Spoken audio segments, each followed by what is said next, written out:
What's up guys, KSer here and welcome back to my channel. For today's video, we'll be going through Nightmare's End on expert difficulty and we'll be doing it on solo. Don't forget to click the subscribe button if you enjoy my content. Nightmare's End is a very long map and quite a difficult map to deal with.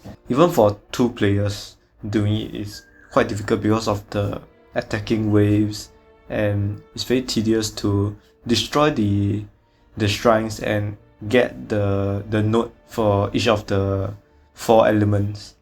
But for this video, I'll be doing it on a budget deck and teaching you which base to attack first to make it easier for you.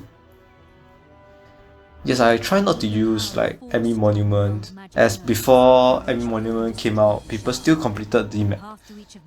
Yes, so it's gonna be a bit of a challenge, and you can modify the deck a little bit to make it easier for you, but this is the deck I'll be using. Without further ado, let's begin. But first, hurry and stop the twilight ritualists. Yeah, so summon 2 Windweavers and build the both sides of the walls.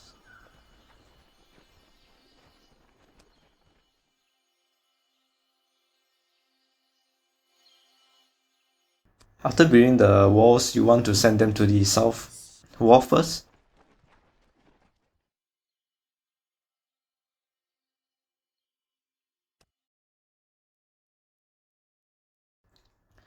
Yes, because the twilight will attack from the south first. Weave wind and death.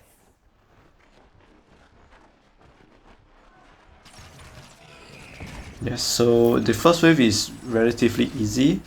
1 twilight minion, a rage claw and a shaman. So after killing the twilight at the bottom, move to the top to kill the same twilight creatures.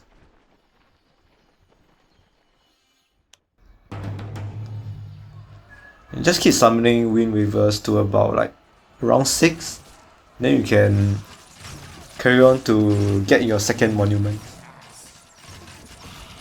This is really a race against time to get your second op. Alright, then move your Windweavers to kill the archers and the infected tower with the twilight pikemen.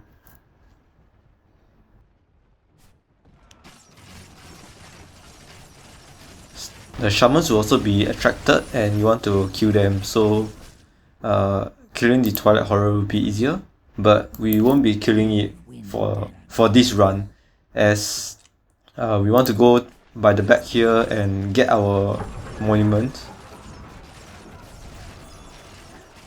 The reason why I didn't want to kill the twilight horror is to delay the base. Basically, the twilight base will start spawning a lot of twilights when you kill the twilight horror.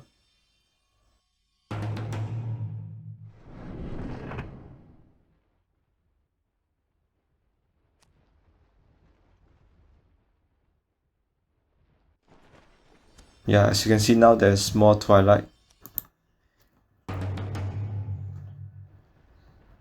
And I don't want to waste my units to kill the twilight horror as well.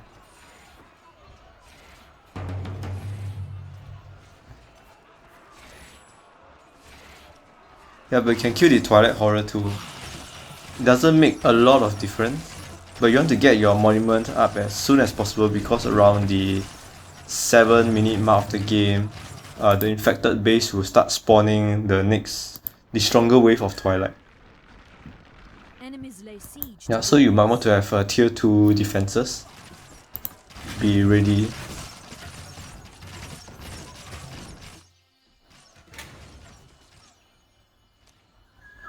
Yeah, so once your tier 2 is up, start building your juice tanks, breeding grounds. As this is a long map, you want your wells to give you more power.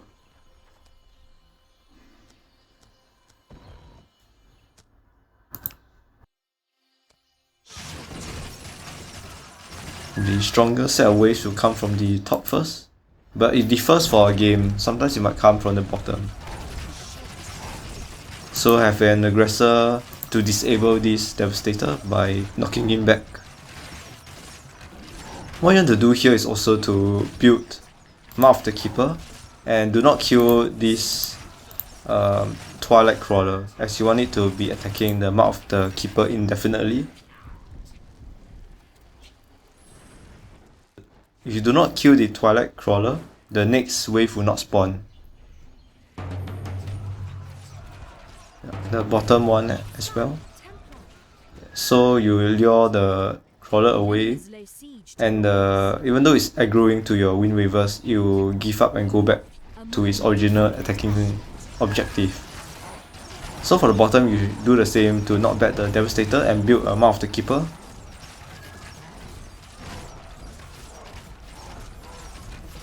But the bottom is slightly easier, as if you build the Mark of the Keeper at the right spot, Twilight Archers will stop around like further this area and will not move forward. So that and they will not move forward. So you don't need the Crawler to attack the Mark of the Keeper.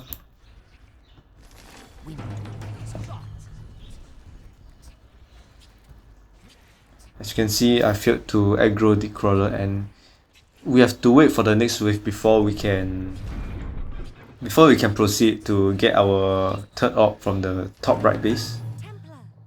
Skyelf Templar is very essential to restore your building's health.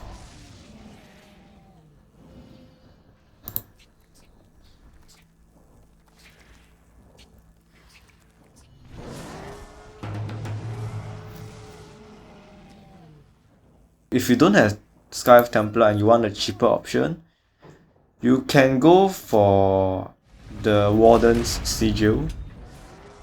I think the Nature Affinity goes restores more eye shield per second, so you can go for that.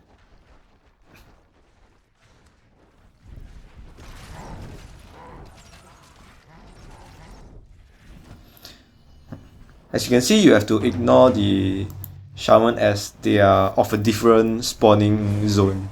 So killing them or keeping them alive wouldn't stop the spawn. Like keeping the Twilight Crawler alive will not stop the Shaman from spawning.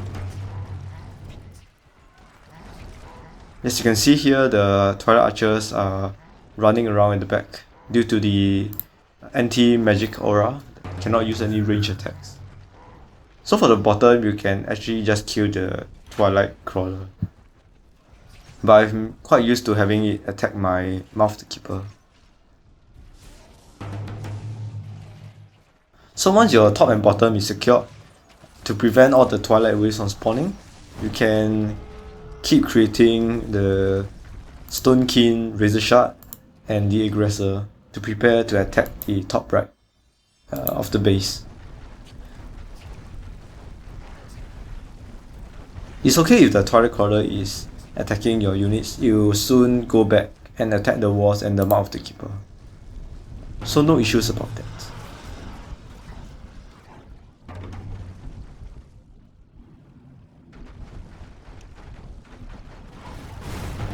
Fast forward a bit. Yeah, so use your Razorshard's ability to take out the infestation building, and also to kill the Twilight Horror. Now you shouldn't be too focused on the units, as if you kill the units now, they'll spawn stronger units. So you want to destroy the infestation first. After destroying the infestation, you can destroy the Wheel Zapper. As you have a lot of Razorshards, the Wheel Zapper can't paralyze everything at once.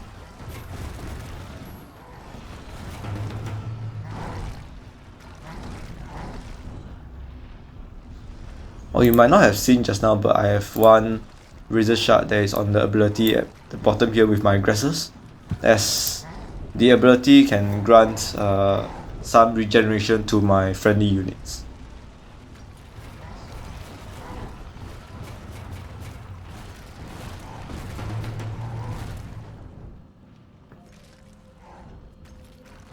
Yeah, anyone surrounding the Razorshard can regenerate 20 health per second. Yeah, build up a juice tank.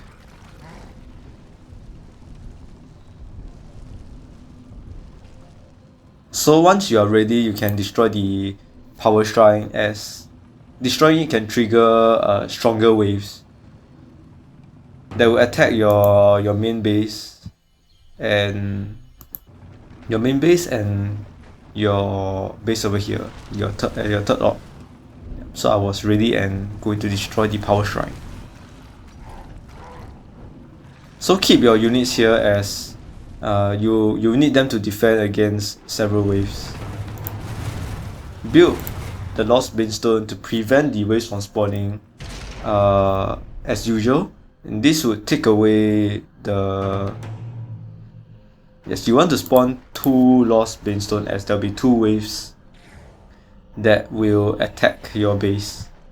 You also want to build Lost Banestone over your base here to block off the twilight that will come attacking your first orb after destroying the power shrine.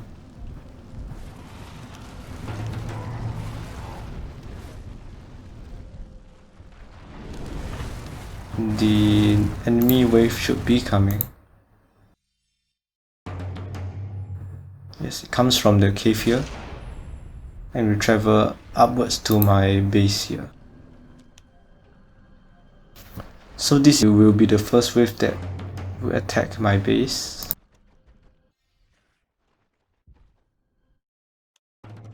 Your forces are under attack. As you can see, my main base, the wave will attack as well. But you just need 1 Lost Banestone for your first orb base.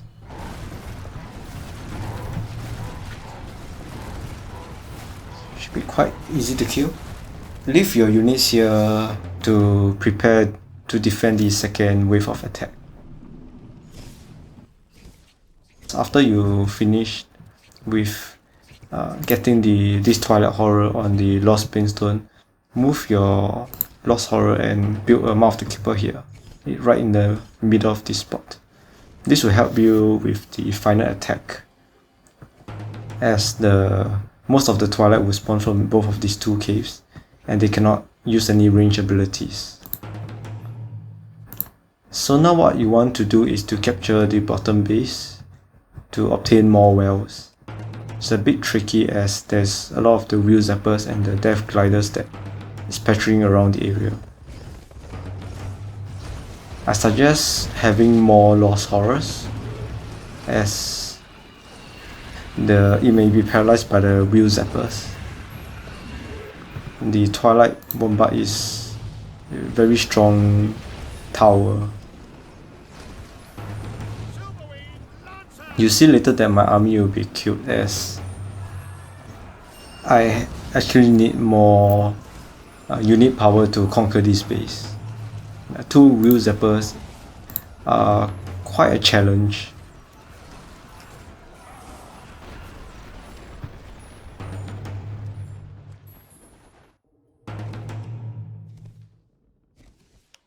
Thus now I'll just wait to spawn more Lost Horror.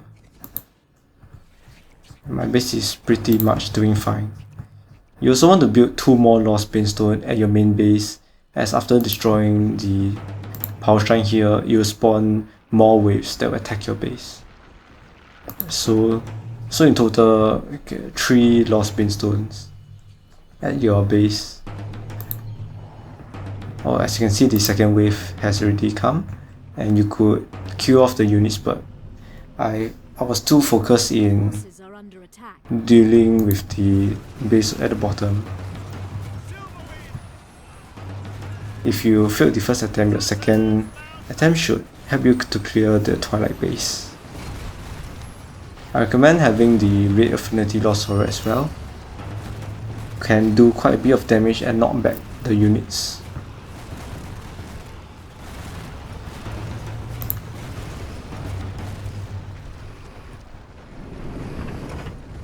So after obtaining the wells, you should get your 4th orb over here. Build as much twilight, as much lost horrors as you can, as it can be quite a hassle for this base with a wheel zapper and 2 twilight horrors. The death gliders are also a problematic unit.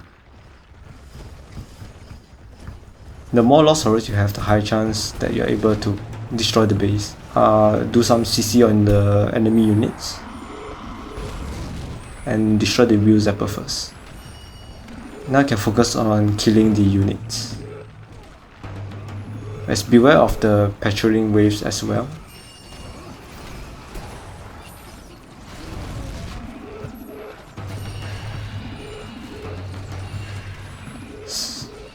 As you can see, if you kill off units, the infestation building will spawn stronger twilight units to attack your lost horror. So quickly destroy the infestation building and finish killing the twilight units.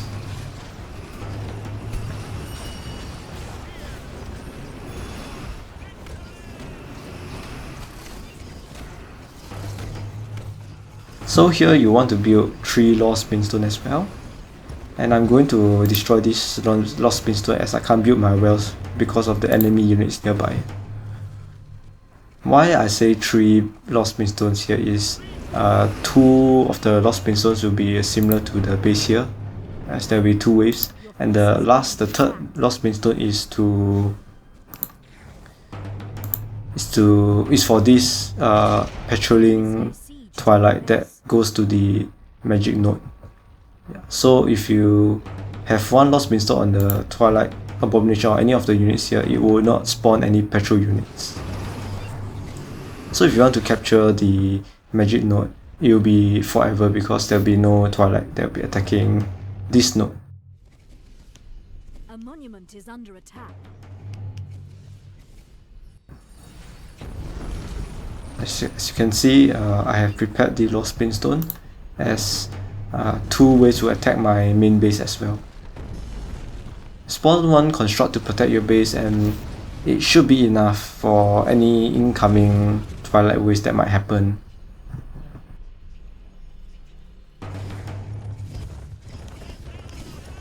As you can tell, this map is a very tedious run and a very long run.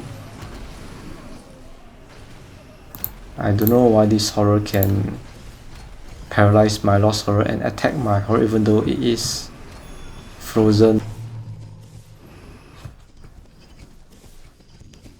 Yeah, so after you get this twilight abomination, you can just clear the base and get the magic knot, as it will be activated forever.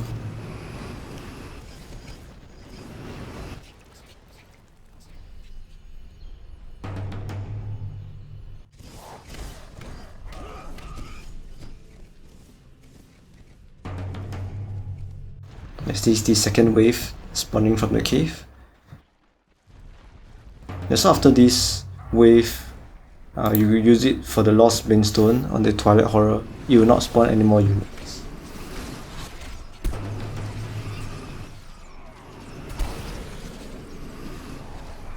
And you can actually kill off all your lost horrors. Yeah, I think I was safe to just leave some units in case something happens. Yes, in the meantime, your breeding grounds here in the middle to spawn the giant rooms to clear the remaining power shrines. As you can see, I built some of my defenses. Once you got tier 4, build up your root nexus and the howling shrine, razor leaf as well. This will be the main defense that we have for the final attack. I recommend building more howling shrines at the right side, as the more of the attacks will come from the right.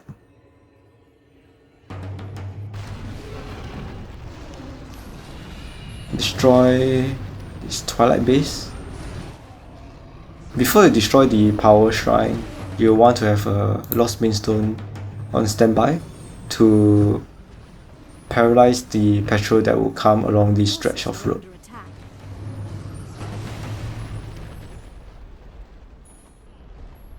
So once you destroy the power shrine, ignore of these remaining twilight units and clear the magic knot area. Activate it and have your giant rooms prepare for the attack of the patrolling twilight units. It's gonna come out right now.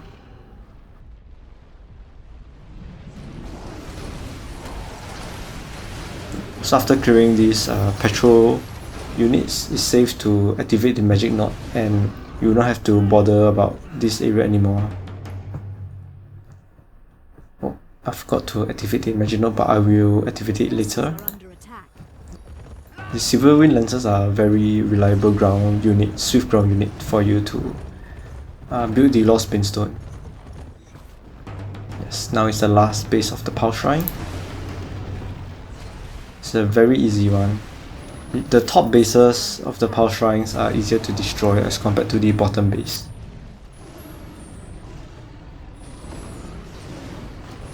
As you can see, I prepared the Lost Pinstone as well, and the Power Shrine has been destroyed. Oh, a trick here that you can use is to have the Lost Pinstone directly paralyze the units, the patrolling units here, and they will not move to destroy your magic node. Your forces are under attack. As you can see, it's waiting for the Twilight Abomination to move, but I was afraid that something bad might happen, so I will just destroy the patrolling wave anyway.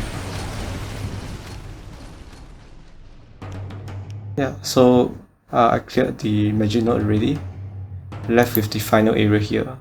I'll send my giant rooms over to destroy the base and have some of your aggressors as ground units to build the Lost Pinstone and capture the last magic node. In the meantime, you can prepare to key off the Twilight Horror here to activate the following objectives and be prepared for the final attack straight away after activating all of the magic node. The shadow node is yours. Keep it. You've destroyed a firepower shrine. You've destroyed the frost power shrine. To conquer the shadow power shrine has been destroyed. You've destroyed the nature power shrine. Well done. The way to the green node is open. The nature node is under your control. Defend it until the ritual begins. Right, I want to let you see my final base and its status. Here, my main base. One construct. 2 Lost Horrors here and the Lost Pinstones. No defenses here. Okay, it's pretty quiet. It's very quiet here as well. All that counts now is the shard. The Twilight is making a final push for the shard. Okay, now is the final attack. You have to last 5 minutes. Yeah, just a tip is to build more defense towers at the right side of the shard of the forge. You build a Razorshard here as well. You can directly attack the Twilight spawning from the caves. It's a little bit of a cheat. Razorleaves are very strong defensive units. Yeah, all you have to do is defend the shard well from the Twilight attacks. Constructs are very good defensive unit because of their extra large knockback. Some of the units might attack your main base, that's why you want to have the construct to prevent the Lost Pinstone from getting destroyed.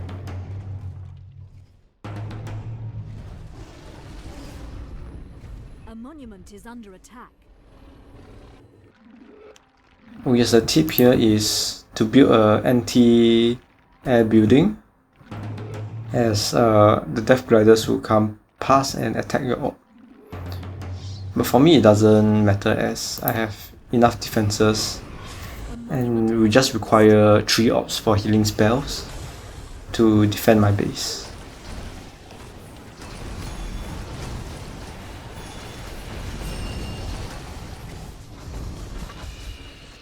As you can see, this is a very long and tedious map. To me, I dreaded to do this map for strategies as it usually take quite a long time. I'll create another video on this with a normal deck to show you guys how you can finish this map a lot quicker by not using a budget deck. The Mouth of the Keeper is very useful.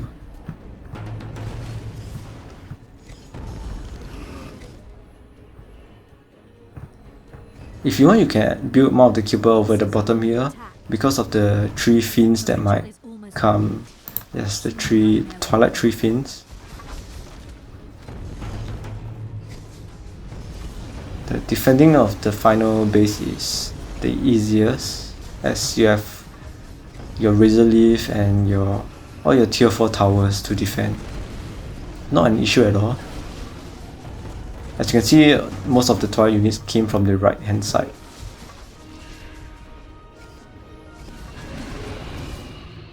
And we're done. You conquered this map on Esper, which is a very great accomplishment. Once again, if you liked my video, don't forget to click the subscribe button.